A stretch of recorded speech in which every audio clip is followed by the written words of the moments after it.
much, Ayabonga, and can I greet both the CEO of the IDC, TP Nchocho, as well as of the NEF, Pilisiwe Mtetwa. And I'd like to greet the acting DG of the department, Malibu Mapichi Thompson, and the CEOs of a number of firms who have been partners with the DTIC in this period, and members of the media.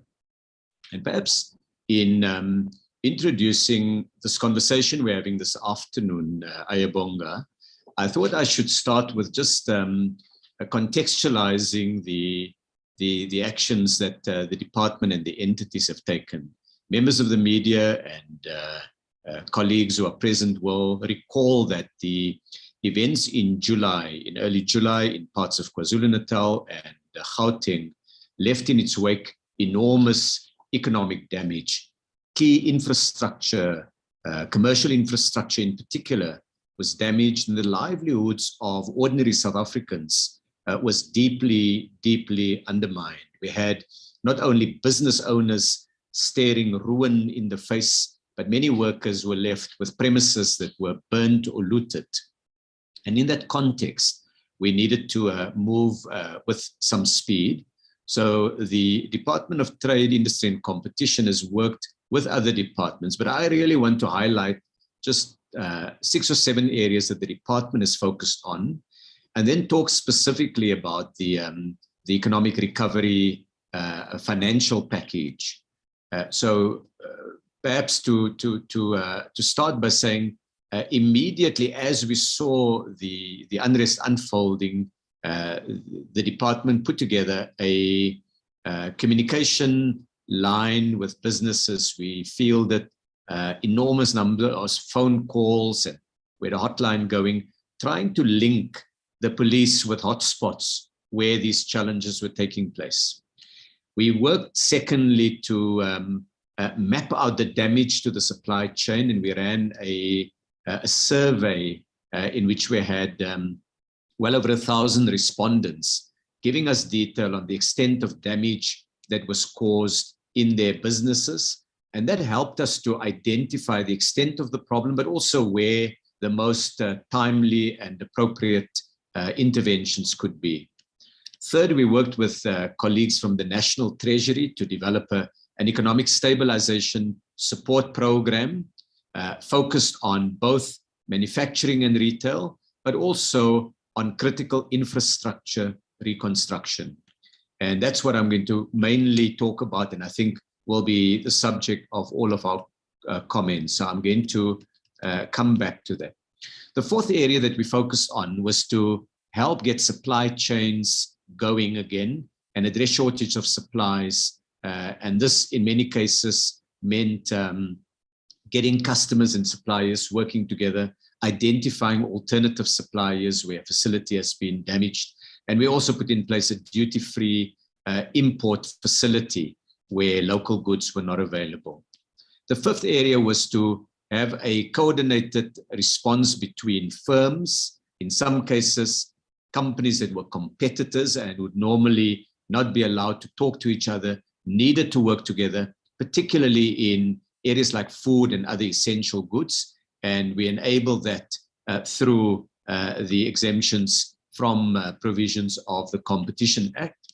The sixth focus was on working with stakeholders, trade unions and business organizations. I met with a number of investors. My department met with ambassadors from different countries, all trying to give the communication, the message of what we were doing, and ensuring that there is an understanding of the steps we will take, which helped to stabilize what was originally a deep concern that had been faced. And finally, we worked with different sectors of the economy, with the automobile sector, with clothing and textiles, sugar and others. Now, these 7 broad actions taken together has helped us to make some progress in the recovery and the reconstruction of businesses. And one key element that I had addressed the media a number of months ago was on the economic recovery package. We announced it towards the end of July. We used August to quickly set up our systems and operations. And these included webinars, physical visits to affected areas, both by the ministry, the two deputy ministers and myself, other cabinet members, but also retooling, particularly the NEF, to have teams in the field across the country. And based on those detailed site visits, we were able to encourage companies to put in applications for support. As of today, the IDC and NEF together, as part of the DTIC monies, has approved 1.5 billion rand in direct support in 123 separate transactions. Now, these transactions would be where a company or an association or an intermediary put forward an application for support. And so it's not just 123 sites. In fact, in a number of cases, it's more than one site that has been affected. One business owner may have a petrol station in 2 towns that were affected, or we may have an association that has a number of members that they then support. So when we count the number of physical sites, buildings, if you like, that have been affected, where we've now rendered support, it amounts to 320 business sites. Those companies together employ about 13,800 workers, and that is the current approved transactions that are direct from our entities, and where we can see that the monies have gone to the final beneficiary, or is going to the final beneficiary. But in addition to that, we've also worked with some associations and groups. And if I take the example of the sugar industry, we have received an application from sugar farmers whose cane in many cases were burnt, and where they suffered other damages. And the IDC is now made available 85 million rand that will cover 192 sugar farmers in total. This is over and above the number that I've given you now of 1.5 billion rand in approvals. And the reason we count this separately is that this has now been approved, and we're now making sure that that money goes through the system up to the final beneficiary. As it gets to each final beneficiary, the small-scale farmer will aggregate it in our total numbers. Part of what we've done is to work in partnership. There's been important partnership with our agencies and SASRIA to make sure that SASRIA also works closely with us, that we enable information in our possession to reach SASRIA, and that we assist SASRIA to speed up claims. We've worked in partnership with the Solidarity Fund, the National Empowerment Fund, the NEF, received the support of 150 million rand from the Solidarity Fund, and I'm sure the CEO will have a word or two to say about that. We focused much of our support, most of our support has gone to businesses in different parts of the economy, manufacturing businesses, retailers, food distributors and restaurants, petrol stations, funeral parlors, the range of activities, logistics companies, farmers and others. But we've also had another component where we're now working on rebuilding critical infrastructure. These could be public infrastructure like industrial parks, or it could be support for the big malls and so on that have been affected. Part of what we've attempted to do, Ayabonga, is to using the phrase that has been used by many countries elsewhere in the world in relation to COVID. It's to try to build back better. In other words, to see how the support can strengthen those businesses that have been affected, how we can get more sourcing from local industrialists, how we can bring local communities into providing services in the rebuilding effort, particularly bringing in young people and that has been an important part, addressing this, ensuring that we reinstate the opportunity for livelihoods, that people can earn an income as entrepreneurs or as workers, but also to see where are the new opportunities. So one group, for example, have agreed that they will also now, as part of their support for this effort, they will increase the procurement of local sugar and local milk. And so in that way, we also deal with the hardships that have gone beyond the firms that have been directly affected to those value chains. So that represents the current take on where we are. And there are some really inspiring stories that I've heard from the department and the entities. And some of the places I have visited in KwaZulu-Natal and in Gauteng, there was a real sense that you had South African businesses, you had consumers, you had foreign-owned businesses, all of them saying, what can we do to rebuild this economy?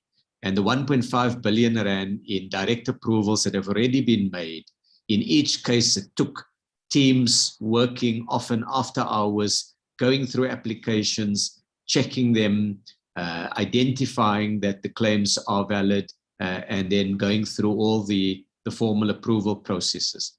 There's been some important learnings for us. Our development finance institutions have had to become a lot more proactive, not only waiting for applications, but reaching out to businesses.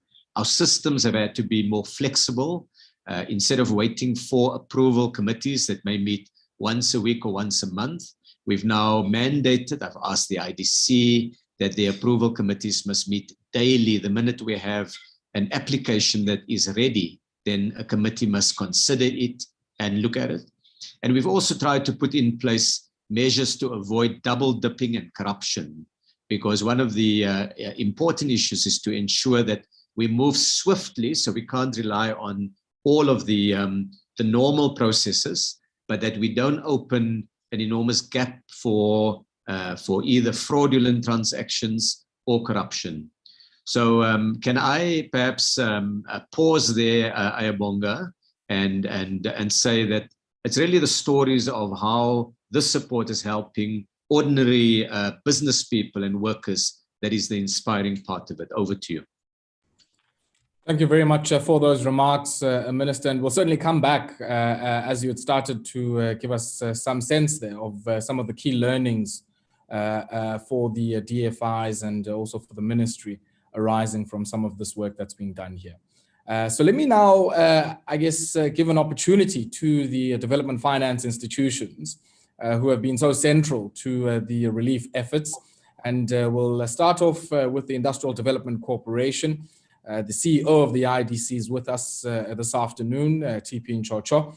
And CEO, let's give over to you, and then thereafter we'll get some remarks from the CEO of the National Empowerment Fund, Mampilisiwe Mteto. CEO?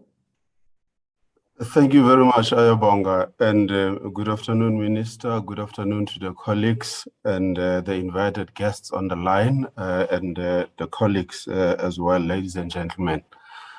Just a brief comments in addition to what the Minister has said. I think I have a couple of observations to make. The first point to make was the appropriateness of the funding package. What we did was that we went to our board and we presented an argument and a submission to say, in situations like these where there is socio-economic reconstruction required, there is a need for money that is offered on a concessionary basis, and that is indeed supported by other instruments of support. That is why of the 1.5 billion rand that was set aside by the IDC, in addition to the other allocations from the DTIC, part of it was in debt form, carrying a 5% interest rate, and a portion thereof was in grant form so that we could deliver this assistance package on an appropriate blended finance basis. The second point to make, ladies and gentlemen, is the efficiency of execution. What we have learned across the world and where there have been situations, unfortunately, of conflict or unrest is that speed is of the essence in terms of getting help out to those who need it.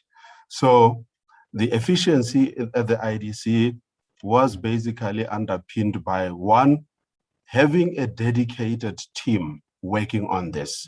A group of people, approximately 20, were pulled out of their regular work to work on this particular project, and they continue to do so. Secondly, the assessment processes were streamlined. And indeed, the third one, which is an important one, was that the decision-making dispensation was revised accordingly to enable us as the executives to move with speed. And process-wise, interactive, learn, improve as we go along kind of approach. So the efficiency of execution. The third thing that I would like to make is that important to have post-funding support associated with this effort in order to ensure the proper re-establishment of businesses and the continuity thereof.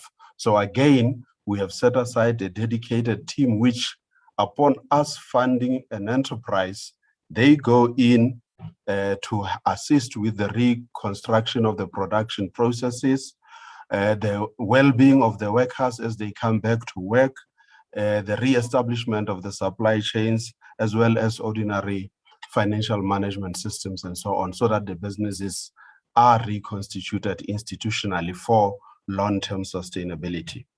I think the fourth point that is really important to re-emphasize was the collaboration between the stakeholders in this environment. In the government system, the cooperation we received from our colleagues at the DTIC, we are grateful for that. Of course, our colleagues at SASRIA, because there is an instrument where we are bridge financing some of the claims which will be received later on. So we provide the funding now as an organization, and we provide repayment holidays and so on.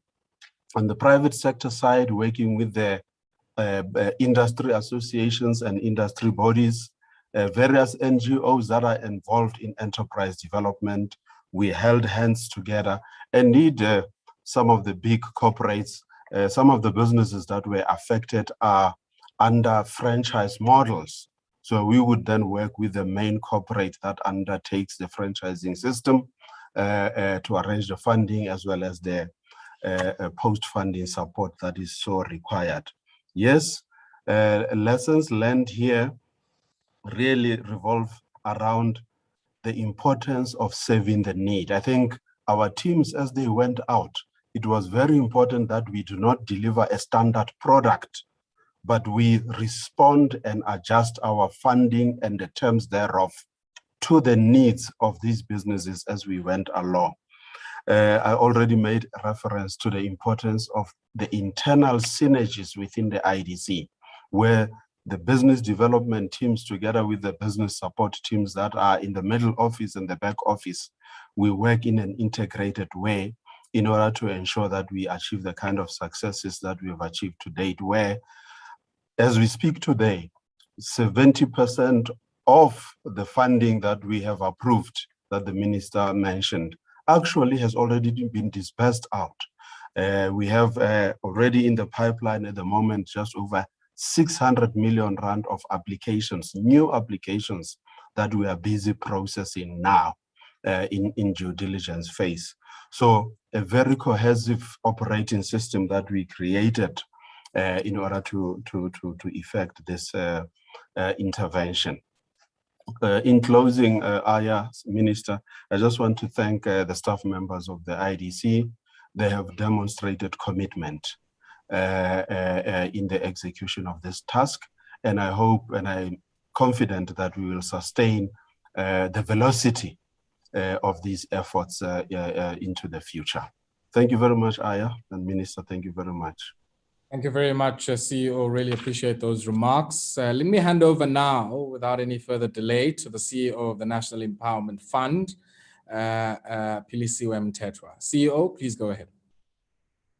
Thank you, Ayabonga. Thank you, Minister, and good afternoon to my fellow panelists, investees present, and members of the media. At the outset, on behalf of the NEF, we wish to thank Minister Patel, the acting DG, the DTIC family, for having entrusted the NEF with the huge and important responsibility of serving as a partner in marshalling the country's response to support the recovery of the businesses that were affected in the civil unrest of July this year.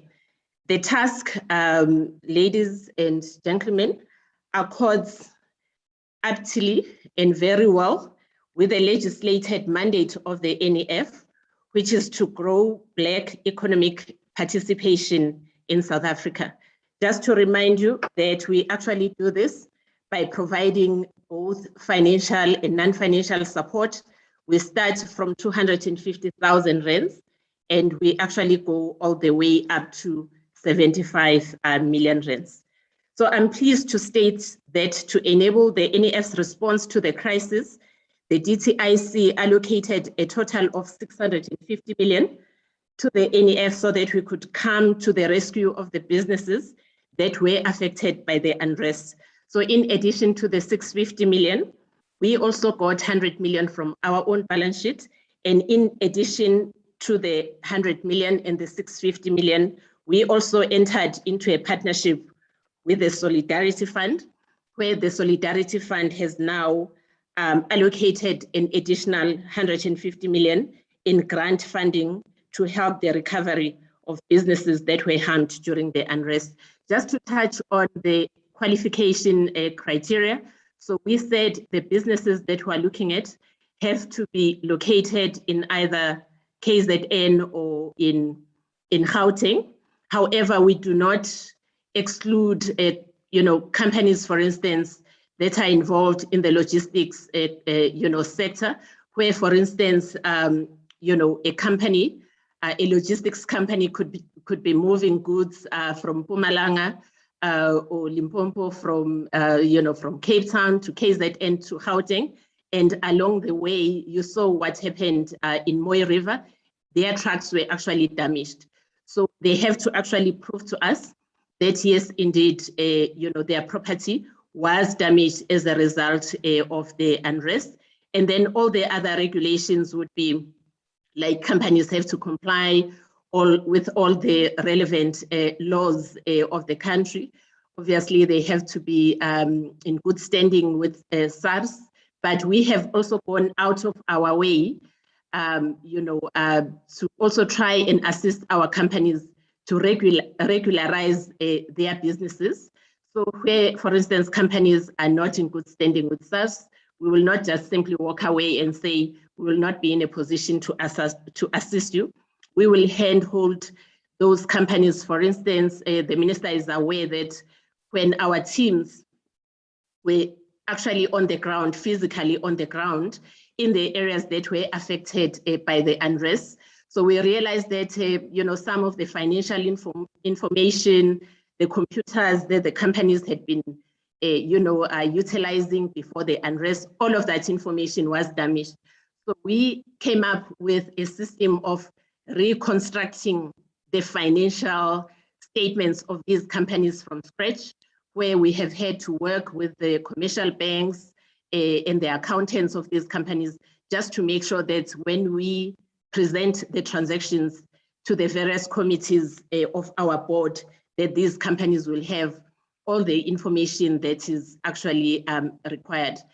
But most importantly, for us as the NEF, because we deal mostly with the Black empowered or the Black owned companies, we offer a lot of non-financial support. So this is the work we've been doing over a long period of time. So we are familiar with the terrain where 70% of the companies that were damaged are actually coming from the townships and the rural areas. So because of the sector that we are dealing with, we've come up with a suite of non-financial support products. For instance, we have our post-investment division. So once we have invested the money that we're looking at, So we'll not just simply walk away.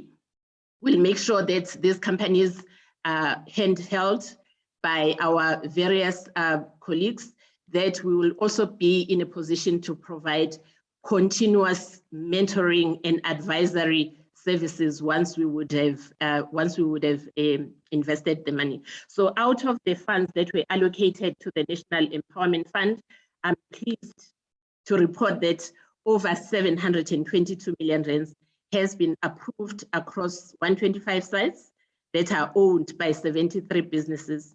I think the minister has already mentioned that we had to hit the ground running. We had to be agile so that we could then make sure that we bring all of these companies back into full operation. Thank you. Thank you very much for those remarks, CEO of the IDC, Philisiwe Mthethwa, and would also encourage many of the colleagues from the media to share some of the comments or questions that they might have in the chat function, as Linda Enso has already done so. And we'll return to some of those questions in the next few minutes or so after we get some reflections from the beneficiary firms and also get some remarks from the Acting Director General in the Department of Trade, Industry and Competition. So we'll now get an opportunity to hear from some of the firms themselves. I guess this is a good opportunity to hear some of their own reflections on what unfolded in July, but more importantly, I guess how the reconstruction efforts have unfolded since. And I want to maybe start off with some of the beneficiaries that have received support from the National Empowerment Fund. We'll start off with a foods group that is based out in Gauteng, and it's 100% Black woman-owned foods group, and that is Win Foods. And I think we have on the line Katleho from the Win Foods group. Katleho Khoza, just briefly, if you could just share with us, I guess, some of the depth of what you lost in July, and more importantly, I guess, how the reconstruction efforts have unfolded since.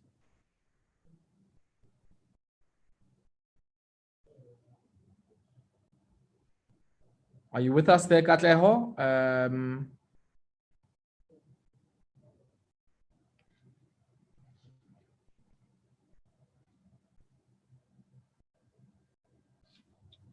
Hi, Ayabonga, can you hear me now? Yes, perfectly so. Please go ahead. Hi, so I am representing Wine Foods. We're based out in Wynberg. We're a poultry processing factory, but we also have a retail shop adjoined to our factory. And when the looting happened in July, our retail shop, which employs 10 people, was looted. First, they took the stock, and then more people came hours later in trucks and took all of our shop equipment. And the store has been closed ever since. We're hoping to open, we're actually planning to open as at the 1st of November with the help of the funds that we receive from the NEF. But outside of our retail shop, they also tried to go into the actual factory where we do the processing. Fortunately, they couldn't get into the actual factory, but it's adjoined to a shell. And they destroyed our, sort of like the engines for our fridges. So we use blast freezers and chilling freezers once the chicken's been processed. And they destroyed those coils, which are extremely expensive. And we had to close down the factory for a period of about 2.5 weeks.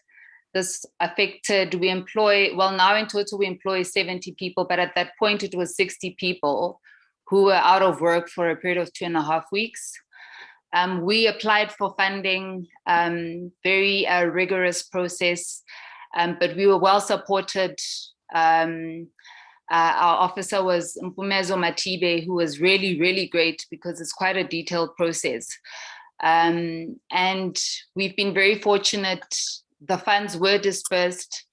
We've been able to do a number of things with the funds. So as I've mentioned, the shop will be opening again as of the 1st. we were able to retain those 10 employees that work in the shop. We absorbed them into the factory environment once we started operating again. We've been able to acquire a generator, which has been much needed with the ongoing load shedding, which means that our factory can continue to operate.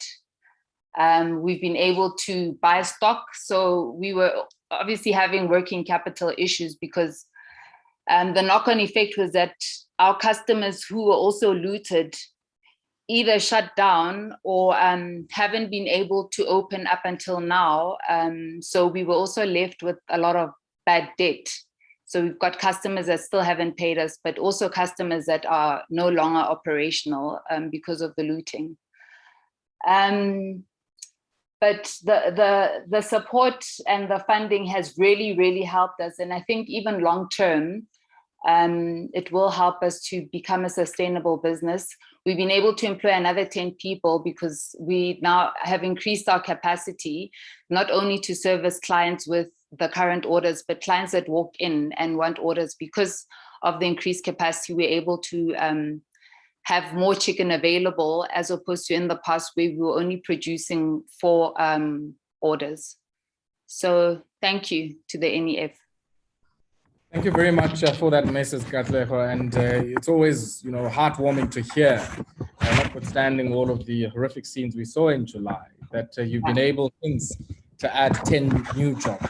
And I think that's something that certainly would warm the hearts of many on the call. And thank you very much for sharing your experiences with us, Katlego. And I'm sure many of our colleagues who are joining us from the media might have more specific follow-up questions, and we'll certainly, facilitate that where necessary and relevant. The next business we want to take a look at is Nguni Group. They are a 100% Black youth and Black woman-owned entity, and also in the food, beverage services, and textile sector. Wendy Makafela is the representative of Nguni Group, and I just want to see whether or not Wendy is registered as Wendy on the call, and whether or not, she might have maybe logged in with a different name or the name of the company. So let's maybe just get some word on that particular one. Is Wendy with us on the line?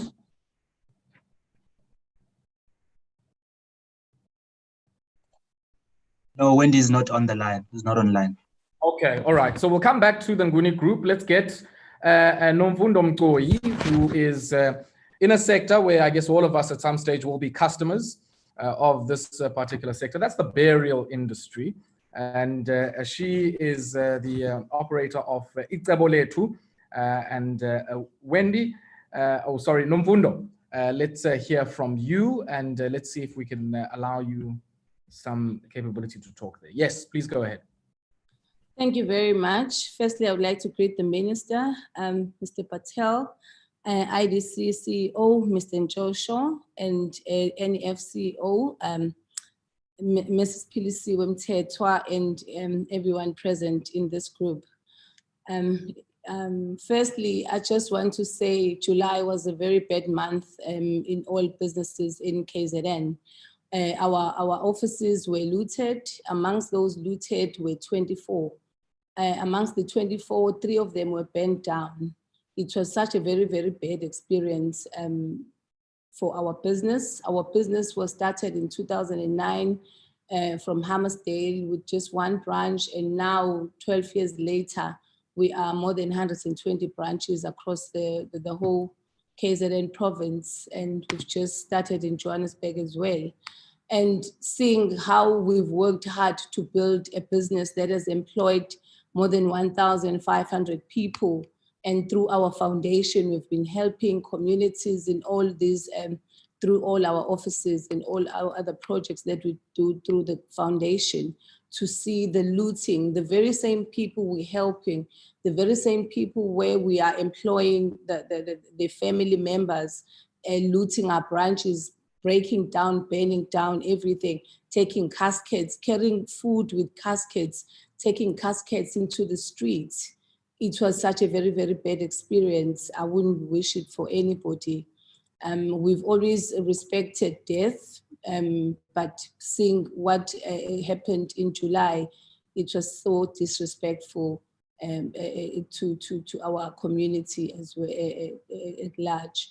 So yes, looting happened, and later we lost a lot. But NEF came through. They really helped us. I don't want to lie. The funds, it was a bit of a process to get approval, but Nomfundo Fagutse was very, very helpful. She held us with her hand, with my MD. They worked hard to make sure that all documentation was proper and the application went through. So we are very, very grateful to NEF. They approved the funds. We started fixing our offices. We have received half of the funds, 50% of the funds, because some of the malls are still down where we have offices. So we can't commence with repairs of those offices. So those that have been restored, the staff is there working. We are able to service our clients. And fortunately for us, we closed all the 24 offices due to looting, but we did not retrench even a single member of our staff. They're all working. Due to these funds that NEF assisted us with, we're able to keep them employed. And slowly we are opening offices and they're going back to those offices. We just reshuffled the staff and reallocated them to other jobs, to other parts of the company, so that they can get employment, they can stay employed and get salaries at the end of the month. But NEF has been very, very helpful to us as a brand. We will see all 24 offices opened, even better than before, because we are like redoing them even better than, they're going to be even better than they were before. And we'll be seeing more employment coming through, with us having renovated those offices. So we are very, very grateful for the funds. We really, really appreciate what NEF has done. And also, I would just appeal to NEF to just say, there's more that were damaged, whose offices were damaged during the looting, maybe even in the industry that I'm in the funeral industry. But maybe they might not have the documentation properly as Iceboletu, but I don't know how can those other companies be assisted in order for them to qualify for these funds, because we want them to come back and still be running their offices and offering the services that we offer. Thank you very much. Thank you very much for that, Nomfundo. Really, really appreciate that you could share with us some of your experiences with the NEF, and also, I guess, some of your reflections and feedback on the support that you have received from the National Empowerment Fund, and also, I guess, the impact that has had on your own operations as well. So thank you very much for that. And we'll go to the next business, which is Izweletu. And I understand Busisiwe Dube is the representative from Izweletu. So Busisiwe, let's give you an opportunity to make some remarks and also just to share some of your own reflections and experiences in the rebuilding process. So Busisiwe, I see as Busisiwe Butelezi, so I don't know if that's the same. That's Busisiwe Dube. Greetings, yes, greetings to the minister, the board, and the chair, and the CEO, and the participants and the management. I'm a small to medium-sized business in Umlazi. It was a butchery that started in 1974 by my father. It was based in Umlazi, then he expanded to Istenga as well. So we're supplying fresh meat to the local and the rest of KZN.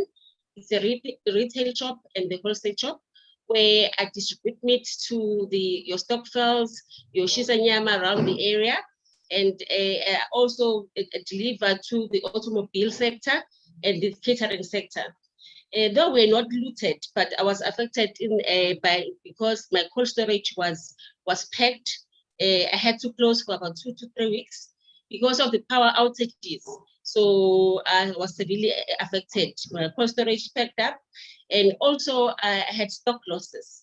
Every week, my cold storage is full of meat, so I lost quite a lot on those 2 weeks, 2 to 3 weeks. Also, I employ about 32 people that were out of work for about 2.5 weeks. I'm grateful to NAF. They came in. They supported me during this time, though I haven't received my funding. I'm gonna get my funding, but I'm happy that they supported they supported the business. So the cash flow was severely affected during that time. I'm still, recouping from the cash flow problems that happened during July. So I just hope when I get the funding, it's gonna help me to ease the cash flow problems that I have. So I would like to thank the NEF team that has come aboard to assist us during this time. And it's been an eye-opener in terms of compliance. Now we know exactly which statutory documents that are supposed to be in place, so that we ensure that we pay our duties and the government sustainable. So I'm grateful to NAF and the team. Thank you so much. Thank you very much for sharing your experiences with us there, and we certainly wish you much of the best, I guess, as you get your business to turn the corner after the disruptions that we saw over the last few months or so. We'll now shift our attention to some of the beneficiary firms that have been supported by the Industrial Development Corporation, and continue to welcome some of your comments in the question and answer. And some of you already are continuing to ask some of those questions, and we will ensure that the CEOs of the IDC and the NAF respond to some of those questions. Now, with the firm supported by the IDC, we'll start off in the pharmaceutical space, where Bulelwa Maponya is the operator of Dawn Park Pharmacy, which is based out in Dawn Park in Gauteng. And Bulelwa, I see you're already good to go. So please go ahead and share with us, I guess, some of your own experiences of what happened in July, but more importantly, I guess, the path towards restoring what might have been lost. Thank you so much. I will quickly stop the video just to make sure that my connectivity is clear. We hear you all fine. You can continue with the video. Good afternoon to the Minister, and good afternoon to the CEOs of the two organizations and to the rest of the people on this call. My name is Bulelwa Maponya. I'm the owner for Dawn Park Pharmacy that is located in Dawn Park, the home of Chris Sunny. And I'm very proud to be in the area where I am, because it means I am talking to the history and to the community of South Africa. As a proud pharmacist, I opened my pharmacy in 2017. It has been a struggle, like any other business as it grows. And when you think you're seeing the light, there comes looting, which happened on the 12th or the 13th of July, because I'm not quite sure as well when it actually happened. I recall our last normal day of trading was the 11th of July, which was a Sunday, beautiful day. We went home, and then come Monday, which was the 12th, I was told that I can't go to the pharmacy. Okay, it was a bad experience. But I kind of felt like maybe I could take my car and drive to the pharmacy just to take my valuables, more especially the equipment, the computers. But because of safety reasons, I was informed by the security of the shopping center, you cannot come into the pharmacy. What next? The pharmacy was looted. I must say, when one of my employees who stays very close to the shopping center reported to me, because I kept on asking her, using her to be able to be the eye to check what is going on. And I mean, we had on Monday that there is a likelihood that the area would be, or the shopping center will be looted. And my pharmacy is very close to ShopRite, which everyone needs the place. But I thought, I mean, really, pharmacy? Why would you take medicine without getting the advice of a pharmacist? But clearly that wasn't the case.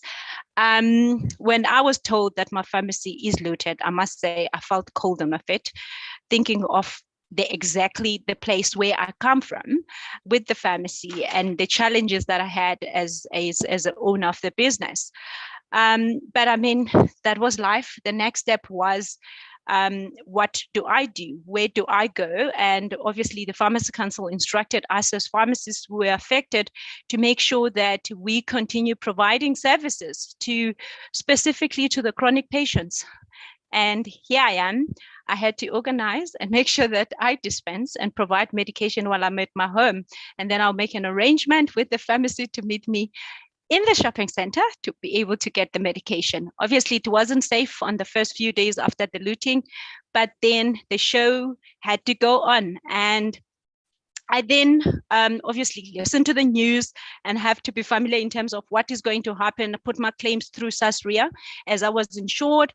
And then here is the minister had to provide a briefing indicating that there will be a support for those who are affected. I must say, I was quite excited. But then I was just worried about the process that I have to go through, as I've experienced that when I was trying to get funding before opening my pharmacy, which I didn't get. But this time around, I was the lucky one. The process, I went through the process for application for bridging finance through IDC. I must say the funding that I had received, which I received around the 20th of September 2021, it has provided a huge impact to the store. We're able to buy stock. We're able to buy electronic appliances, electrical appliances. And I think the key thing was the fact that I don't have to get a call after 2 minutes to be able to support the chronic patients in my house. But I was able to open the pharmacy. And even though the stock level wasn't that much, but I was in a position to be able to start trading. In terms of the process for IDC, I must say I give 100% to the team of IDC, which I dealt very close with the lady. Her name is Naomi Kubek, who is the LED senior manager within IDC. I have never felt in my lifetime that the support that I had, it wasn't just the support in terms of her coaching me on the process, but it was also the support in terms of personal support. And I felt like I was having a sister on the other side, and she's the woman who gave me hope as an entrepreneur to put my foot forward and understand that I'm here to serve the community of Don Park and as well as Vosloorus and their surrounding. The process within IDC, I must say, it was so simple because firstly, there wasn't a prescriptive form that one had to fill. All I was told is that come up with a bridging financial support proposal. I've done that in the past. I've got the experience. I put a 10-pager document together with attachments that were almost 25 attachments. I spent a whole day of my Saturday in my house typing this document, and I submitted on the 15th. And within less than a month, in fact, almost a month, I would say in terms of working days, I would say 25 days, I got funding. I would like to say kudos to the team of IDC. Minister, your team is right on track, and thank you so much. I think from my side, as the entrepreneur, I've never felt so proud to be part of the country that has got such efficient systems in terms of supporting issues related to unrest. In terms of the status of the business, I must say my pharmacy, in terms of what I would call business as normal, we're 65% to 100%, I would say, and I'm comfortable with the stage where we are in, and I'm hoping that we're going to the 100%, which I would call business as usual. We didn't release or drop any employee. We're still functioning as usual, and thanks to the team and thanks to government, thanks to you, Minister, and the CEOs of different organizations. Thank you so much. Thank you very much for sharing that, Ms. Bulelwa, and also, I guess, highlighting that at least the approach and your own experience of the approach by the IDC wasn't just one that was a cold, calculative approach in how they had dealt with what you had experienced, but a very sympathetic and a very empathetic response. I guess that's a critical part of a caring government. So thank you very much, Asisbulelo, for sharing that experience with us. The next firm we want to take a look at is Ikwezi Foods. They're based out in KwaZulu-Natal, and Dylan Wooth is the representative of Ikwezi Food, and they operate in the food and grocery retail sector. And Dylan, I really hope we have you on the line. Please go ahead and just share with us some of your own experiences. Do we have Dylan on the line? Hey, Bonga, can you hear me now? Yes. Please go ahead. Okay, thank you. Good afternoon, Minister, and the rest of your panelists, and Bonga yourself. Yes, I represent a business called Ikwezi Foods. We operate retail and wholesale grocery and liquor stores throughout rural KZN. The business is a 35-year-old business, and at present we have 26 operating centers. Of the 26 operating centers that we've got, 17 were affected by the looting that and the unrest that took place in mid-July. Obviously at varying levels. Three or four of the sites were disrupted by a fire. All 17, we lost all our stock, and then damage to equipment, etc.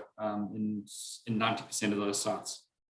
So yeah, I mean, watching the events unfold, I think it was on the first day or two we received some video footage from one of our stores, and in fact that was the store where the minister, where I actually met Minister Patel and yourself, Ayabonga, in Isitebe, which is an industrial estate. So yeah, it was quite it was heartbreaking, to be honest. The community that we support and the communities that support us were those same communities who appeared to be, taking what they could. Obviously, being a highly cash intensive business, our first challenge was to make sure that we still retain the support of our banks and other key stakeholders. So that was number one on our priority list. Basically, a couple of weeks after the actual rioting subsided and was safe enough to go out there, we were invited to join Minister Patel together with yourselves and most of the panelists on this call.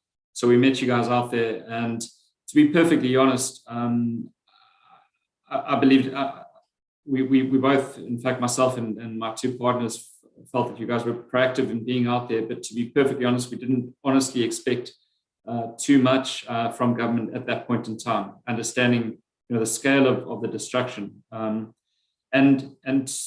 we were very impressed and very relieved, to be honest. Around a month later from the riots, so a couple of weeks after we met you guys, we engaged with the IDC, in particular Crystal Alley, and over the next three and a half weeks, as some of the other guys have said, we went backwards and forwards with quite a bit of paperwork, but it was all necessary, and given the scale of the funding that was out there, I think it's great. It should there should obviously be barriers to accessing this money. Around 3.5 weeks after that interaction commenced, we received around 50% of our SASTRA claim, which is exactly what we had actually asked the IDC for in terms of assistance. So when that money arrived, we could then restart and get stuck into rebuilding some of the more heavily affected outlets. The process has not been easy, but I'm proud to say at this point, we've got 350 staff members, and post the rioting, obviously all of those guys were sitting at home. And then, once the dust has settled and we managed to clean up most of the stores that weren't too badly affected, there were still 100 people who were sitting at home kind of on a permanent, semi-permanent basis. So, using that money, putting stock back on the shelves, we've managed to get at least we're back up to 95% of our staff complement working on a full-time basis. So really, we just out of the 26, the 17 that were damaged, only 2 are still closed, and those are just pending building or infrastructure repairs. So we're very proud of that. Again, like some of the other guys, I think using that money, we've been able to retain retain the jobs and not put any long-term retrenchments in place. And yeah, I mean, I just wanted to make 1 or 2 other comments. Firstly, a big thank you to the RDC. The money came at a very, very important time for us. So had that not come about, there would definitely be several stores and several operating centers which would still be closed. And you know, as we're seeing in remote and rural towns like Babananga as an example, you know, we were the only kind of place for these guys to shop, and the community basically then had to, over the next month or 2, you know, pay additional money and taxi fares to get to outlying areas, or to get to the other centers that we're operating. So that's had a massive impact on this particular community, and we're seeing that, you know, in all the heavily affected areas. So I think it's going to take time. This is a process that, you know, this was caught early on, and I believe we're still in the early phases of, you know, actually understanding the long-term destruction that's happened here. So yeah, and I mean, I think to that point, it's important that yes, the funding was there when we needed it absolutely in the outset, but I think there's a lot of people who will still continue to need that in the next couple of months, or as long as it takes to rebuild, because the entire economy has been impacted. But yeah, once again, just imparting from my side a big thank you to Mr. Patel and the team, and a big thank you to the RDC, in particular Crystal Ali, who was fantastic in her help with us. Yeah, thank you. Thank you very much for sharing those reflections with us, Dylan. Yeah, Dylan there out at Ikwezi Foods, and correctly saying, I mean, we did go and see the scale of some of the destruction that happened there, and yeah, really heart-wrenching, I must add. But it's great to hear that you guys have managed to get your operations going again, which will certainly relieve many of the communities in that part of the world, in Mandeni and in other parts where you're operating, from long commutes and even from some of the supply disruptions that we undoubtedly have seen. So thank you for that, Dylan. And let me maybe call up now from Zwane Meats, Eugene Zwane, to briefly share his experiences working as a meat retailer and, of course, in the meat value chain, to just share with us some of his own experiences. Mangete, are you with us? Yes. Good afternoon to the Minister. Good afternoon to the CEOs. Good afternoon to everybody gathered here today. Thank you very much for the opportunity. I operate a business called the Zwane Meat Company. We trade in Soweto, in Orlando West. We started the business in September 2020, fairly new business, fairly small business, as an extension to our businesses in events management, as well as events furniture hire. And as you know, those businesses were badly affected by the lockdown. They were closed, so we were looking for opportunities to trade again. Just a few months into the business, as we were hoping to scale up the business, the looting happened. We trade in meat, fresh meat and processed meat products. And our proposition really is quality meat, outstanding service, clean environment, value for money, competitive prices. And we provide our community and Soweto with a venue to host their events, youth events, women's events, birthday events, baby showers, and that type, those types of events. On the 12th of July, as we are preparing meals for our teachers, because a large constituency of our customer base are schools around the area, and we prepare food for teachers for delivery as a convenient way of keeping them in school and in class. We were confronted by a mob that pushed us aside and started helping themselves to our stock, our equipment, a whole lot of equipment, kitchen equipment, butchery equipment, furniture, television sets, computer, laptop, and so on and so forth. So those things were stolen. Fortunately for us, not much damage was done to the infrastructure except for the perimeter wall at the back, which they then broke down and used as a way to escape. So it was a very difficult time for us, as you can understand, because we're trying to recover from businesses that were closed. And after this had happened, we were on the brink of bankruptcy. We practically had not much left to operate on. And then in stepped the IDC. They've been very great in terms of providing the kind of financial support that we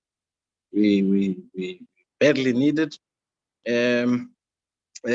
What this has done for us is assisted us in getting the stock levels up again. It has helped us restore our competitive advantage. It has vastly enhanced our prospects for growth going into the future. Our cash flow is now a little bit more respectable, but more importantly, we've been able to save jobs of the people that we employed. We had 5 permanent employees. After the looting, we were down to 2 permanent and 1 temporary. And the prospects of us employing more people in the future have been improved as we try and scale up the business and do a little bit more than what we've done in the past. So our gratitude to the IDC and the team at IDC, and obviously right up to ministerial level for the opportunity they've given us to restore our businesses and start trading again. And as I've just pointed out, to save all the jobs that we've been able to save and possibly employ more people going into the future. Thank you very much. Thank you very much, Eugene, for sharing some of those experiences and, of course, for also, I guess, sharing the path to recovering much of what you lost during July, and also for sharing your experiences there. Now, we do know earlier on we're trying to get hold of Sis Wendy Makafela from the Nguni Group, which is engaged in the food and beverage services and also is in the textile sector as well. And I see Sis Wendy is with us now. So Sis Wendy, the platform is yours. Please go ahead. Good afternoon, everyone. Greetings to Minister and also to both CEO of IDC and UNEF. My name is Wendy Makafela from Nguni Group. The Nguni Group is consisted of 2 businesses, which is the Nguni Foods as the restaurant where we are doing Are you able to open your camera? My network is not that great. When I'm trying to open the network, I'm getting blared. Okay, no, Glungile. Please go ahead, man. Okay, all right. So Nguni Foods is the restaurant that is in KZN, situated in Glenwood at Devonport Square. It is the African cuisine restaurant where we are selling all the traditional foods. As the name of Nguni Foods is taken from the Nguni tribes, which is Xhosa, Zulu, Ndebele, and Swati. So the group is trying to restore that we are actually one, which is Simdumnye, as Amanguni. So we are demonstrating that in food, that is the food that we eat in all our homes, because we all know that Xhosa, Zulus, and Ndebeles and Swatis are mostly using the same food. So our restaurant is the home away from home. And then coming to the Nguni brand, which is our clothing line, which is the first business that we have opened, which is also have our own colors that describing who we are as these four tribes. So showing ourselves that we are one in looking at all the colors and how we wear our clothing, but in the modern style while not running away from our own roots. We have been trying to run the business on our own, initiated it from our own savings. Sis Wendy, are you still with us there? We seem to have lost you. Okay, can you hear me now? Hello? I can hear you. I can, yes, okay. So okay, we seem to have lost Wendy there, or am I the one who has lost connection? Can you at least hear me? Ayabonga, the challenge seems to be with your side. We can hear Wendy. Can I continue? Yes, I suggest you continue, and then the team can just reach out to our moderator. Okay. So, so what have happened is that as we are continuing to run our business center, where we are, our clothing, we're doing it ourselves. We are doing the sewing of our clothing, and then we're also selling it in two ways. We have the store, which is the physical store, and also we're selling online. Comes looting. On the 12th in July, around about 10 o'clock, we just received a call that says the center is being looted, but at least because your shop is on top, is at least still safe. It was only a blink of 5 minutes from that call, and then someone called and say they are in. When one is driving down, going there, you came in an establishment that you have built, and you are coming in an empty space. Things are taken and others are broken. So everything was shattered, and then where to now? And we are not yet insured because the restaurant was just being opened in November 2020, while the clothing brand has been open from 2019 but selling online. We at least fortunately received the details about NEF assisting people, and then we have received this email, and then we started to write in our story and then send it through. Fortunately enough, the team that was assigned to us, which was led by Umpumezo, have done the great job in firstly restoring the hope for us to be in the position to even fill all the documentation that was required, because the frustration starts when you just do what you are trying to apply for, and then you don't even having hope that you will get everything there. What was an advantage then for us, it was that in terms of compliance, we were on the tee, because we had everything that was required. When they were looking for this document, we were able to produce, when even if others were not in the format that they have, but the information that was required was.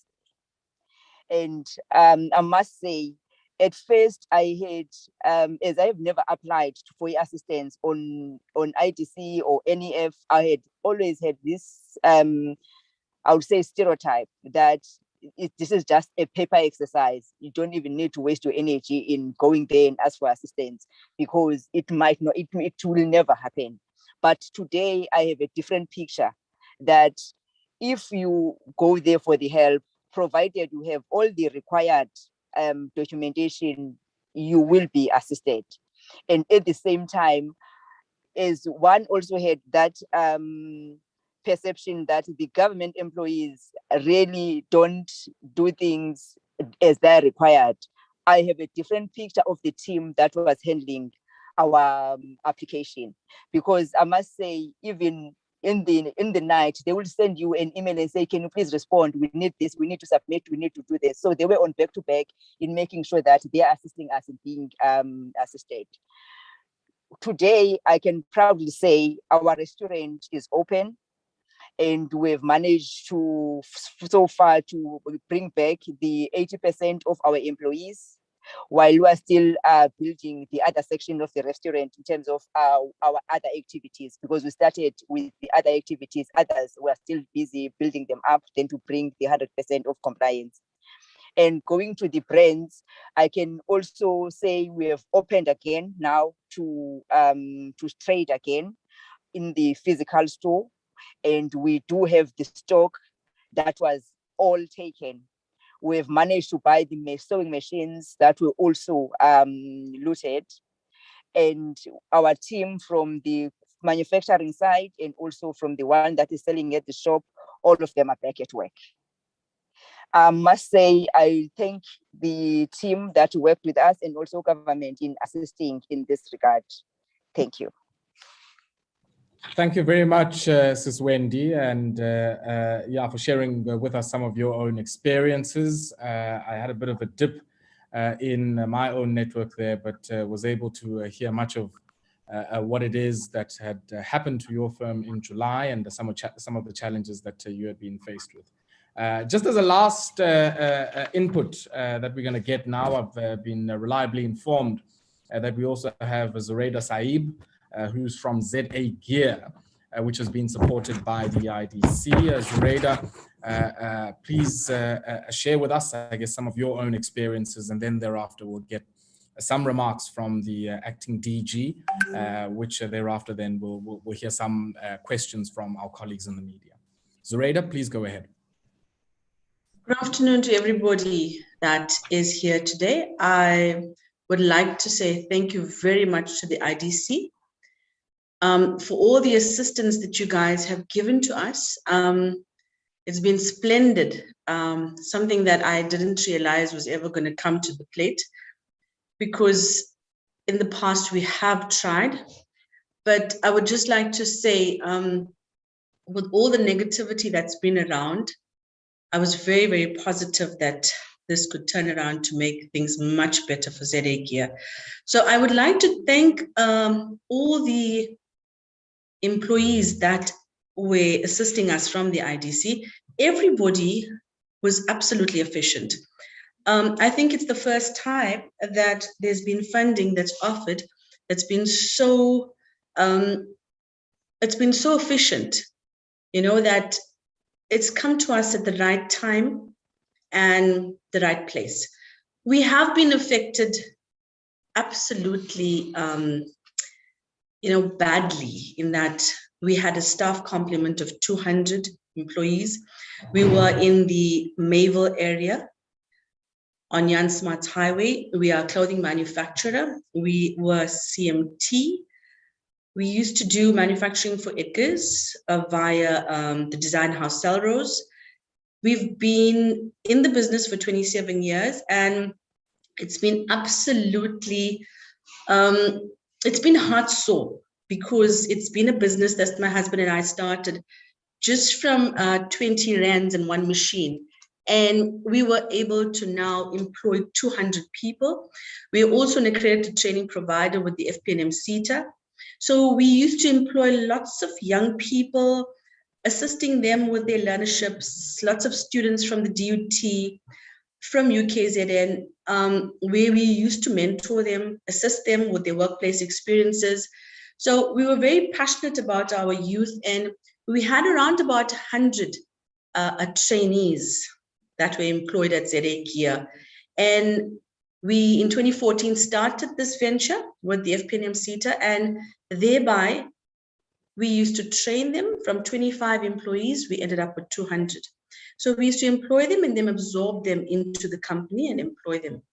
But it was very, very hard sore, because when this happened, we were just on board starting our own design house, and we had just got our new orders, that our order books were now full for October, November, December, going into January. And we were so excited because we had created a new design house, and we were like, just absolutely, we just couldn't believe it, you know, because we were waiting for this for almost 10 years, and it all just came on board. So with that, we had the COVID drama, and now we had the looting. So our business was totally looted, over 300 machines. It happened in a matter of a week. On the 12th of July, we just could hear all these, I would say, like fireworks going off all over, and smoke. And we were not allowed to enter the premises. We were not allowed to enter the vicinity of the unrest, because our area was very volatile. So we had to just hold on for 1 week, and we couldn't do anything. So we couldn't go and get our equipment, our machinery, our computers and what have you. And the business had just grown so drastically, because we followed all training processes. We were the KZN CTC. We love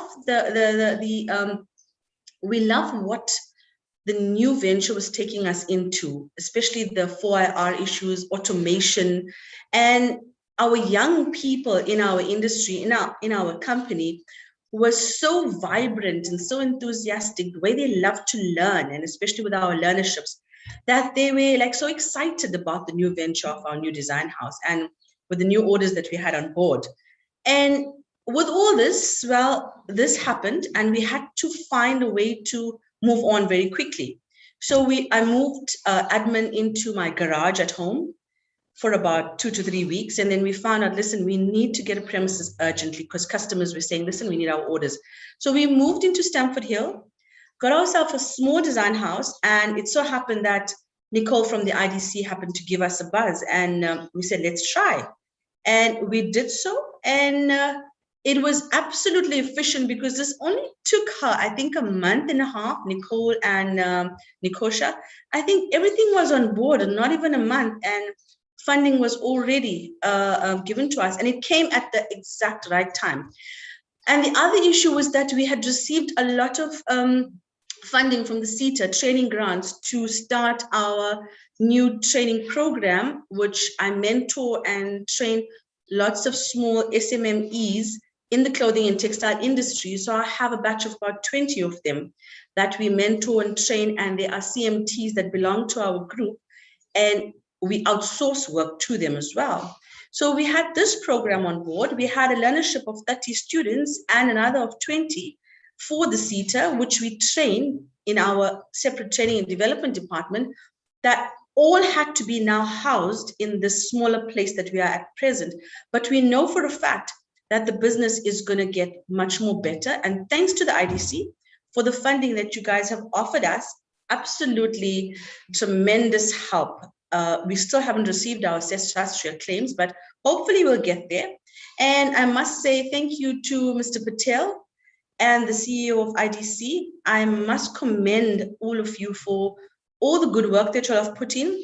And we've also got more calls now asking us if we need any other assistance. So thank you very much. We hope to see this project going much further, because we've also received some assistance from Salrose to assist us with some automation and moving on to the new world-class manufacturing aspect, because we're trying to follow the master plan. I think that is very important.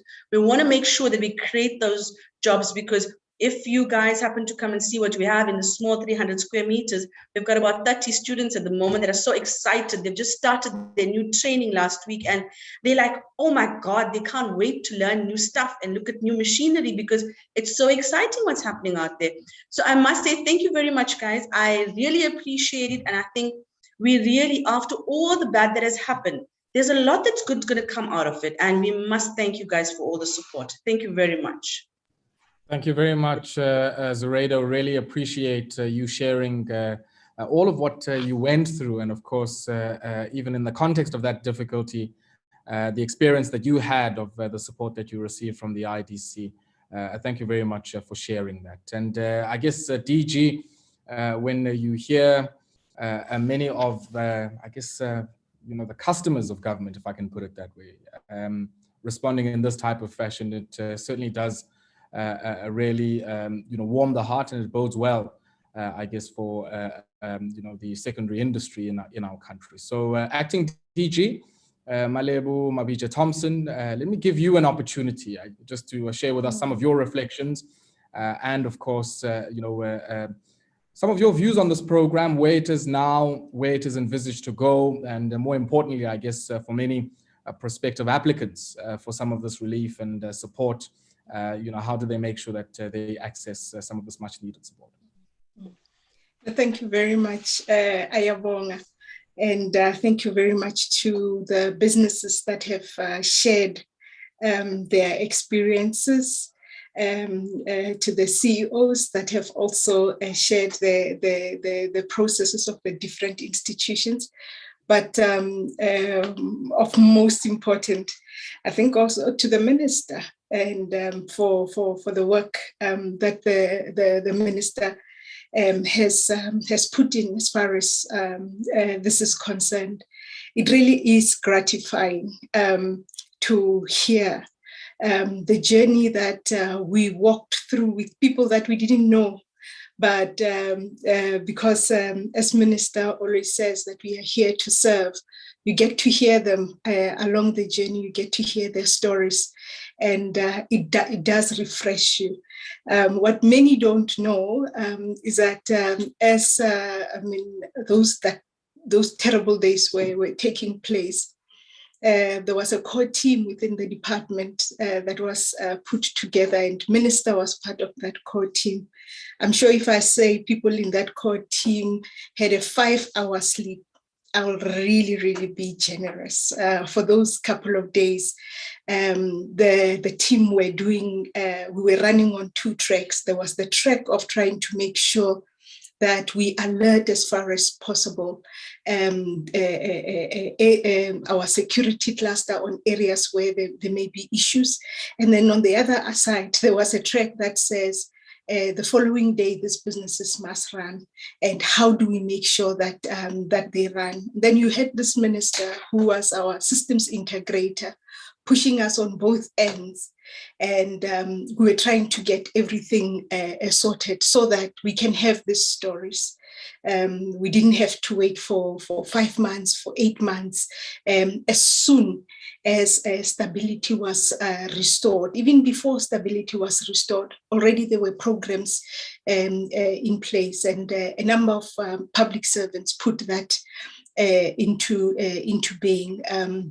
The support that we received, even when we went to the cluster, to cabinet to go and request funding, resolving an unknown, because we knew many businesses were affected. We didn't quite understand the extent of the damage. It wasn't something that we can really fully prepare for, but it was something that because we were working in the way that we were working, we prepared for it the best we could have prepared for it. And what the stories do, I think they just restore that important ethic, for me at least, in the importance of public servants being proactive, as creating systems that don't serve us, but they serve the public to which we called to serve. And they also help in modifying our institutions. Both CEOs spoke about the new processes that we have now put in place, which I'm sure if not yet communicated, will soon be communicated, that's the new template, the template for the new normal. So we're not going back again to entrepreneurs that says we've tried before but we failed. We're going into a new area where you can try to get funding for legitimate projects and not receive that support. We as institutions are now shaped for purpose, and we are ready to take on the challenge further. So we've moved, and we are moving beyond just the reconstruction to further development, with the new partnerships that both CEOs mentioned with institutions that ordinarily we wouldn't have had to deal with. But now we've cemented those partnerships within the DTIC, working with other DFIs, even in the provinces, because there were other layers of work that was taking place. The provinces, local municipalities, and working with all those stakeholders to make sure that the recovery does takes place as fast as it is possible, and that the systems that we are putting in place now, we're not going to shove away. These are going to be the new systems for the process going forward. And as we were reacting with speed, it was important that the integrity of our systems is maintained, and hence you would see that on top of the work that the institutions do in terms of combating corruption, we also now have set up a new account where people can report any corruption that they may face in terms of the funding that has been put to them. And the work that we are doing now, which is accountability, going back to the public, communicating how the reconstruction is taking place and the value that businesses are getting out of it, and also to other businesses that may not have had the opportunity to also apply to this. I think at the end of this video call, we will make sure that we put out a slide that tells people where to go for the type of support that they need to receive. To reiterate again that it is not too late to call NEF, to call IDC, to call the DTIC for support. As we always say in the DTIC, we are a caring government, we are a partnering government, and we see all these enterprises as strategic partners in taking the work of government, the work of developing this country forward. So thank you very much, and all of the best to our wonderful partners in industry. Please continue to do the good work that you're doing. Thank you.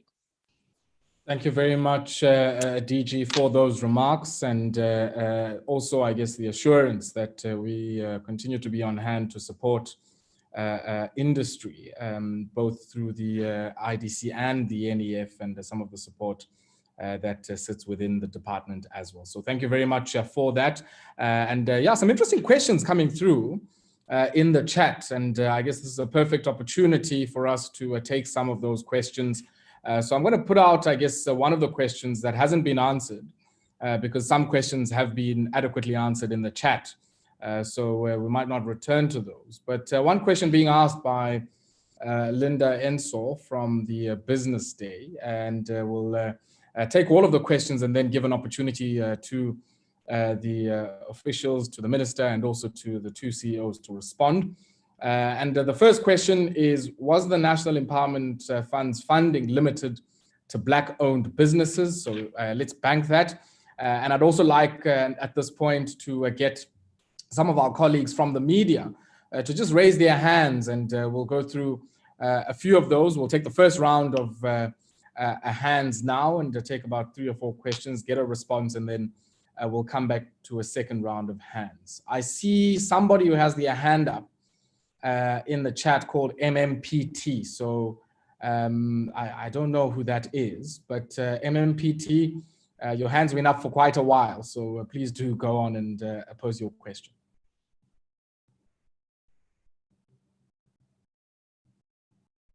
Oh, okay. I guess it was a legacy hand. Any other questions, or have colleagues been adequately responded to in terms of some of the questions that they've asked in the chat? I think a lot of the questions were just asking for details for many of the businesses and also for some of the businesses who had shared some of their experiences. So I guess the one question is whether or not the NEF had considered, I guess, only Black-owned enterprises. And the CEO, I think you might want to take a stab at that particular one. So please go ahead, and we'll collect some of the other questions that have come through as well. Thank you, Ayabonga. Just to maybe remind the listeners and the media about our mandate of actually providing support to Black-owned or Black-empowered companies. So by definition, in terms of the broad-based BEE codes, a Black-empowered company, what it means is that they have gone into a partnership with Black-owned companies. So sometimes they could have sold an equity stake to a Black-owned company, and therefore there would be a partnership. So it depends on the quantum that you'll be looking at for your large, enterprises. So sometimes it would be 30% of the total shareholding, but for your medium-sized companies, sometimes it will be 51% or 49%. So by definition, a Black-empowered company is essentially a white-owned business that has undertaken the task of transforming that particular company, whether it's a shareholding level or senior managerial level. They would be beginning to actually source some of their products from Black-owned companies or SMMEs, regardless of whether the SMME is Black owned or white owned. So I hope that helps. Ayabonga, thank you. Thank you very much for that response, CEO. There was also an earlier question, DG, from Akona Machoba, asking whether it's possible to give an indication of when the claims process for the affected businesses will close. Do you want to maybe respond to that, DG, while we get some questions? I don't see any hands, so I guess we'll take a look at some of the questions that haven't been answered. No, thank you very much. The plan now is not to necessarily have a cutoff period as it stands now, but to work with those enterprises as they are bringing the claims to us. So for the funding that is available, at least in terms of how government does its budgeting, we are sure that we have it even until March, until we've got a new budget that dictates how we would take forward the funding, but there is no cutoff period, as that shouldn't be the case. We do have to respond to this need as comprehensively as it is possible, but we're encouraging people to reach out to the organizations so that we don't have money lingering too long and not going into the real economy. This money is supposed to go into the real economy. Let us work with each other to make sure that we do that as speedily as possible, and of course, as ethically as possible as well. Thank you very much for that, DG. There's one question here, I guess, that's posed to the minister, but I'd love to hear maybe the perspectives of the two CEOs on this question. It's from Kumbula D, who says, Minister, please reduce the paperwork we have to complete as SMEs looking for funding and support. So Minister, in your closing remarks, you might want to touch on that. I guess the seemingly onerous paperwork and requirements for SMEs. But to the two CEOs, let's maybe hear your thoughts just briefly, I guess, on that one. And we can start with the CEO of the IDC, and we'll get the latter remark from the CEO of the NEF. Thank you, Ayabonga. It is a valid comment, and I always look at that particular matter in two ways. The paperwork that is required to do the actual evaluation to assess the business case, yeah, and then the paperwork that you need for compliance purposes once the loan is granted. So I think, and I've seen this during this process, we tend to mix up things a lot and not graduate the information process properly. Yes, it is an area of improvement as far as I'm concerned. We work through it every day. I have taken a very personal interest in ensuring the streamlining of that. Yes, we do need to, under normal circumstances, even in this program, we needed someone to show us some kind of, if the business is restored, how do you see the revenue and the expenditure panning out over the next year or two? If you are already in a value chain system, who are your customers and who are your suppliers, that kind of basic data.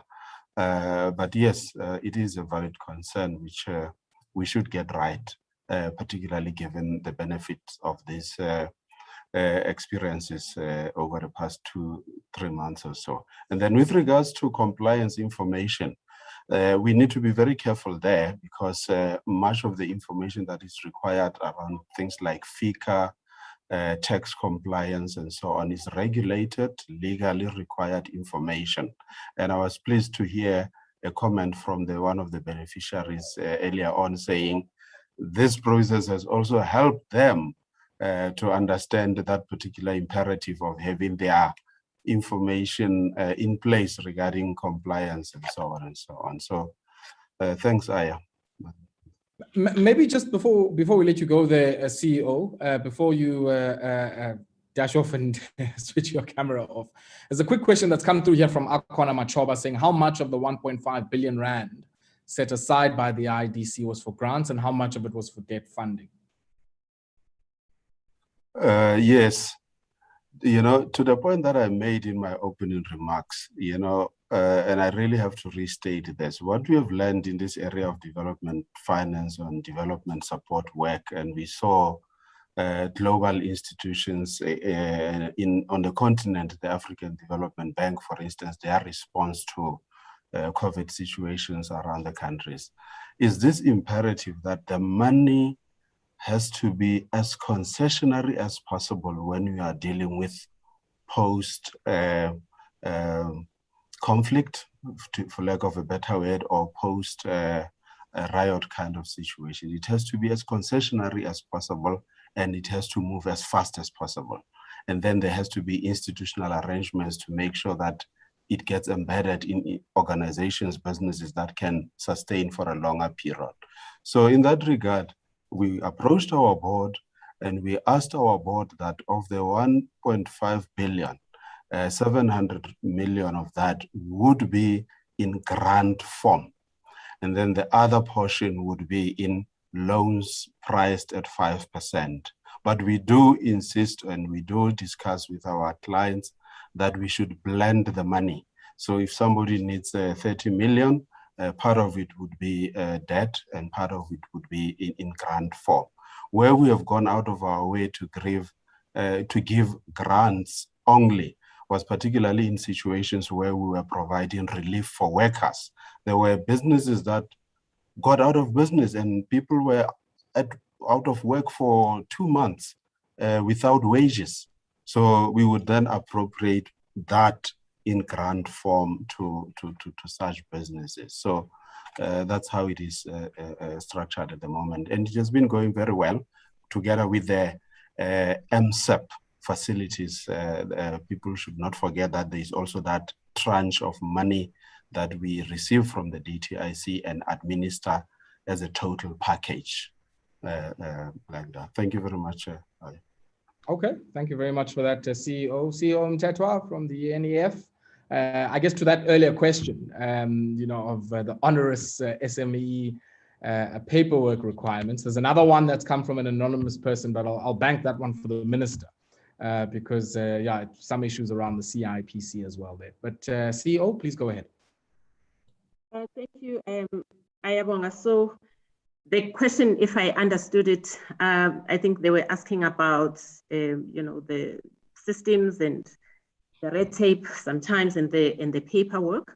So some of it, Ayabonga, what I would call things that maybe we can look at and then try, to streamline from our side. But some of it, it's your regulatory environment. Unfortunately, our committees will not even look at a transaction if it doesn't have, the necessary information that we'll be looking for. But what we have tried to do as the NEF, obviously, I will be talking to the kind of market failures that our Black companies are always confronted with. So the first one, for instance, would be the lack of access to affordable finance, is the lack of accurate and reliable information, the lack of business planning skills, the lack of access to local and international markets, the lack of buying power, from these SMMEs and, and medium-sized companies. So we have actually tried to respond to most of these market failures by introducing a suite of non-financial support to the companies that we engage with. So one of those, the financial, non-financial support, the one that we pride ourselves on is this, the availability now from our side of the business plan toolkit, because we realized, Ayabonga, that we needed to demystify this business planning, process, because if you say to an SMME that you must give us the financial projections or the cash flow projections, they would think it's rocket science. But after we had introduced the business plan, it's an online toolkit. It's web-based. All you have to do, you keep on punching the information. It will actually ask you, prompt you. So how many of these products are you planning to sell on a daily basis, monthly basis, and so on? Or if you are in the construction of a hotel, how many rooms do you have and how are you going to be charging per night, and occupancy rates, and. So it has helped us to demystify this business planning, process. The business plan toolkit is available in 7 African languages now. So it's something that we are very, very, proud of Ayabonga. So it's something that would encourage most of our SMMEs who would be struggling to put some of this information together to go into the NEF website. And once they have actually conceptualized the business plan, they are not forced to come and submit it to the NEF. They can go to CIFA and even the commercial banks in South Africa. Thank you. Siyabonga, CEO, thank you very much for that, and would encourage many of the participants and many of those who have also shared their comments to also go check out that a business plan toolkit as a support measure that is able to assist many enterprises in the process of being able to access some of the support that is on offer. There was also one question from Fefe Makubela, but I think the DG has answered it. So Fefe, you can still apply for assistance, and Fefe sharing the story there of running a farming business that was affected by the closure of vegetable markets and workers unable to come to the workplace as well. So colleagues, I'm quite conscious of time and where we are. And I also see that there aren't any hands from many of our colleagues in the media. And I also see in the question and answer session that we have addressed some of the questions, save of course for, I guess, the question around paperwork for SMMEs. And there's also one here, Minister, from anonymous attendee saying, Minister, why is the CIPC website to register companies not working? It's supposed to be paperless, but it doesn't work. It crashes. So I think I'll leave that for you to answer also in your concluding remarks and in your response. And with the time that we have, Minister, the platform's yours to just share with us some of your concluding remarks and to close our session this afternoon. Well, first, thank you very much, Ayabonga. And I really want to appreciate the information and the stories that people have shared. These are stories of entrepreneurs faced with very difficult and unusual circumstances in July, but who didn't give up. And the work of government is important, but it's that drive and that energy we've seen in our private sector that has been really, really inspiring. So I want to also appreciate that. And we've just taken a very small sample of participants. We tried to illustrate today between some of the larger businesses. Sureda, for example, mentioned that she has 200 employees, that ZAG had 200 employees. On the other hand, we've had businesses here with 5 or 6 employees, to show that the support that we need to render must be across the different parts of the business community, small business, medium-sized businesses, larger businesses. My sense overall is that we've made some solid progress, but our work is not completed. We still have some way to go to ensure that the economy recovers fully from the impact and the damage that that week of looting and burning caused to communities and to business people and to workers. Our work is not completed because there are more applications that are being processed. I remarked in my opening comments that we have now had the 2 agencies approve 1.5 billion rand. In addition to that, there's about another 331 million rand that has been approved by the agencies, but it is where we have a partner, and we're now ensuring that that money reaches the final beneficiary before we count it in our overall totals.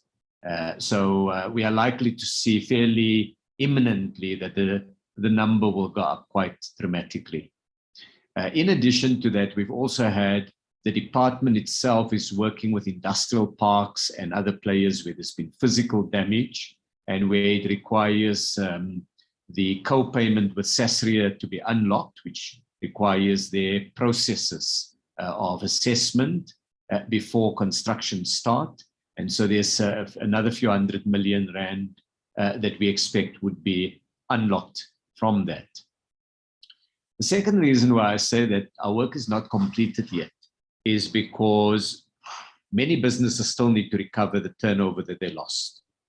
And while a number of businesses are providing us with a comfort that they're getting their monthly turnover back to where it was before July, in a number of cases, they still have to catch up for that 2 weeks or 3 weeks of economic loss.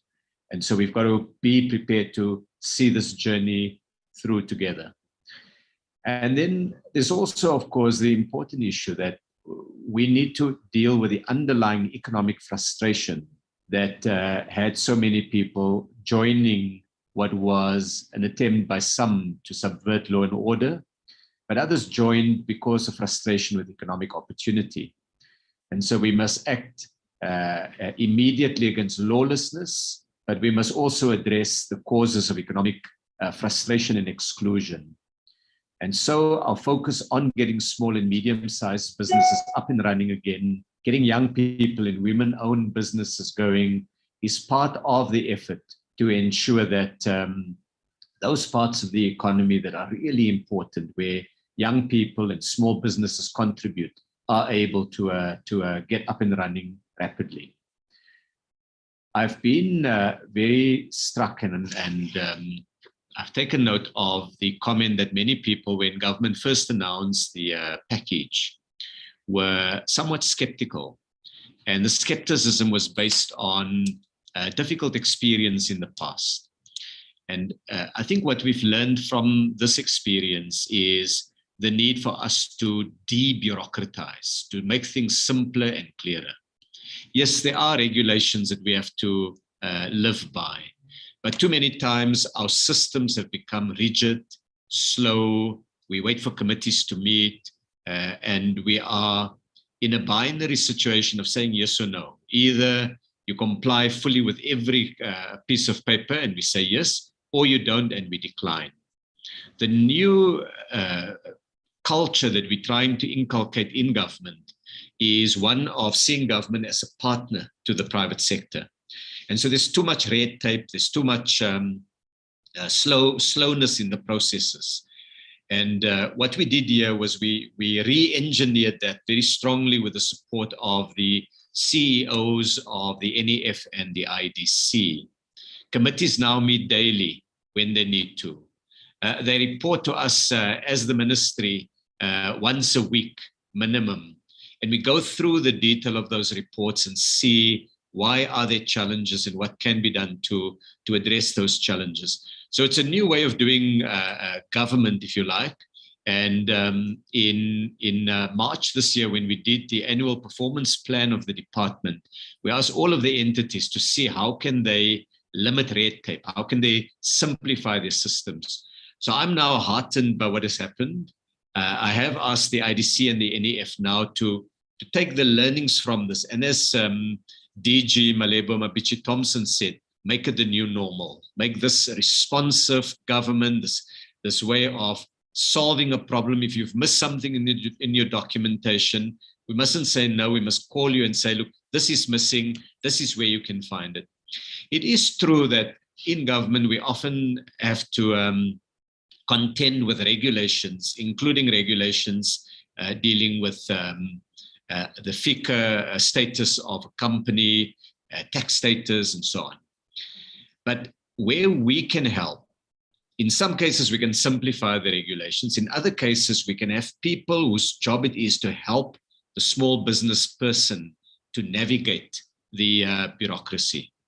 Business people are business people. They know how to make clothes. They know how to cook great food. They know how to run logistics businesses.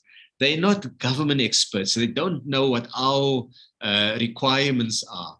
And if we hold their hands and help them in that journey, we can unleash them to do what they do best, which is to run businesses and be a support.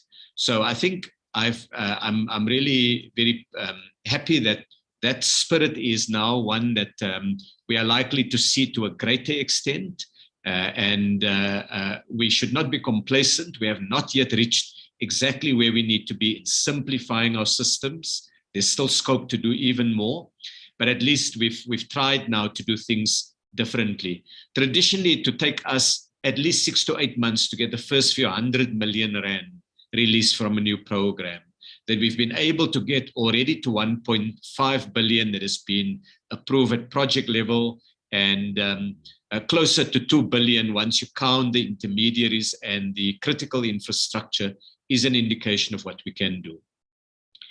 I also want to comment that the beneficiary list that we've done between the IDC, the NEF, and the department covers the full kaleidoscope of South Africa.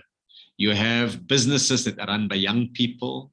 You have businesses by women, and I was pleased that we have a few businesses here where we've seen Bulelwa, for example, and Mfundo and Sureida, as well as businesses by white South Africans. You've seen Dylan and his partners, by Black South Africans.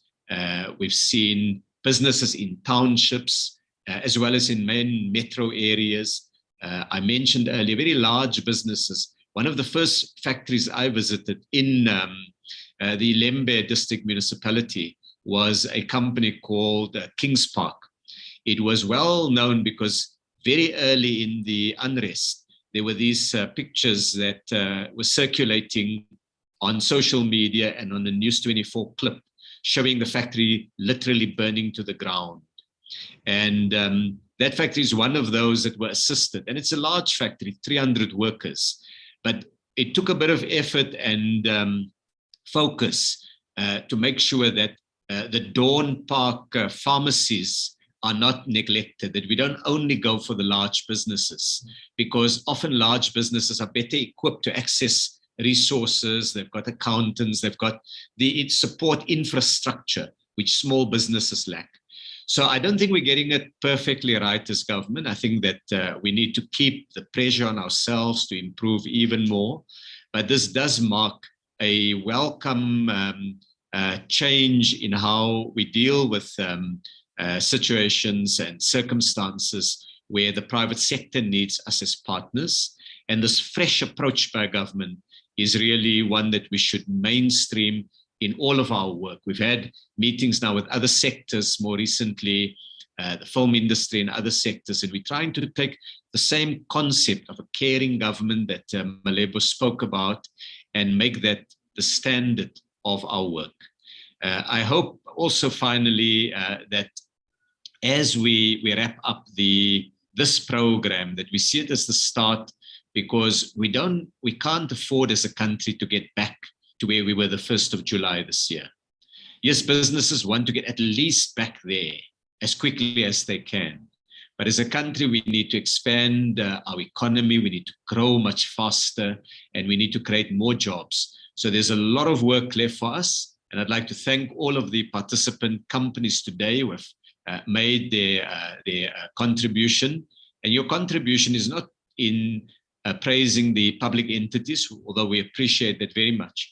But it's the fact that you've re-employed workers, that you've started getting production going again. You're adding to the wealth of the country through the GDP. That's your real contribution, and I really want to appreciate that. So thank you very much to everybody for the participation, and may I then hand back to our program director, Ayabonga Kawe. Thank you very much, Minister, for those closing remarks. I have also seen the DG sharing in our chat the email addresses where further applications can be sent for companies affected by the unrest and looting that took place in July. So those are shared in the chat. And I'd like to thank you all once again for joining us from the firms that are represented here, to the colleagues in the media, the officials, both of the DTIC and the IDC and the NEF. Thank you very much to you all, colleagues, and we will be closing it here and wish you all a great afternoon and evening here further. Thank you. Thank you. Thank you, Bye, everyone. Bye. Thank you. Thank you.